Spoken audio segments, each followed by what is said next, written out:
افغانستان کې د نړیوالو سیلانیانو څرک او بیا غوړېدنه له جګړې کړېدلې دغه هېواد ته کلونه او لسیزې وروسته یو ځل بیا بهرني ګرځندویان ورمات شوي دي چې ښځې هم برخه ده.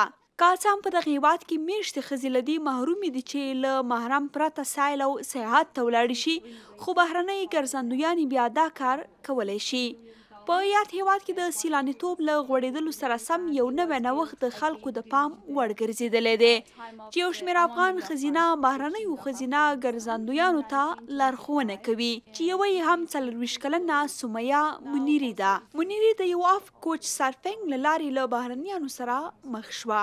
کله مې چې د کوچ سرفینګ په نوم اپلیکیشن په هکله معلومات ترلاسه کړه نو هغه مې په خپل موبایل کې انسټال کړ او تر هغې وروسته مې له میلمنو غوښتنې ترلاسه کړې. دا لومړی وار و چې له بهرنیانو سره ووینم، له سیلانیانو سره ووینم او هغه وخت متوجه شوم دا کیدای شي داسې وي که چیرې زه بهرنیانو ته ښار وښیم، هغوی ته شاوخوا سیمې وښیم او معلومات ورکړم، نو دا کیدای شي د ګرځندویانو لارښوونکي دنده وي. If I show them around to give them information, this can be a tour guiding. په یوه داسې ټولنه کې چې نجونې او ښځې له سختو محدودیتونو سره لاس او ګریوان دي، د سمیه منیري یاده چاره نه یوازې یو مسلکي نوښت بلکې جرأتمندانه ګام هم بلل کیږي. نوموړي غواړي په یاد مسلک سره د افغانستان یو ښکلی انځور وړاندې کړي. Whenever I myself saw that it's not whatever the people or the society says. هر کله مې چې په خپله لیدل چې ټولنه د افغانستان په هکله څه وایي یا رسنۍ د افغانستان په هکله څه وایي، ټولو منفي ګرایي کوله، خو یوازې داسې نه ده، هو یو څه شته هم، ویلی شو دواړه شته، هم منفي لوری او هم مثبت، خو په مثبت ګرایي تمرکز کم و او ټولو خلکو په دې هکله خبرې هم نه کولې. Not a lot of people talked about it. یوه له هغه بهرنیو میرمنو چې د منیري په لارښوونې افغانستان ته راغلي 82 کلنه استرالیایي سوزان سندرال ده.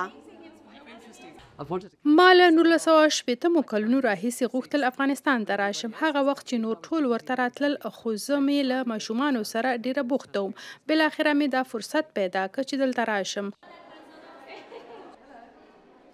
طبعا افغانستان خپل غمجن تاریخ لري او موږ ته داسې انګیرل شوي وو چې باور وکړو چې اوسنی وضعیت ډیر خراب دی. زه د سیاست او اقتصاد په هکله خبره نه کوم، زه یوازې د خلکو په اړه خبره کوم.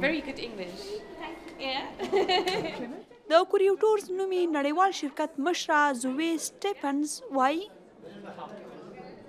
زه واقعا په اخلاقي سیاست باندې باور لرم. هدف مې دا دی چې زه د شمالي کوریا په څیر هیوادونو کې کار کوم او داسې فکر لرم چې سړی سیاست او خلک سره بلولی شي، او دا زما لپاره اساسي خبره ده چې یو هیواد د خپل سیاست خلاصه نه ده، بلکې تر دې ورهاخوا ډیر څه پکې رانغښتي دي: کلتور، تاریخ، خواړه او په افغانستان کې بیا خلک.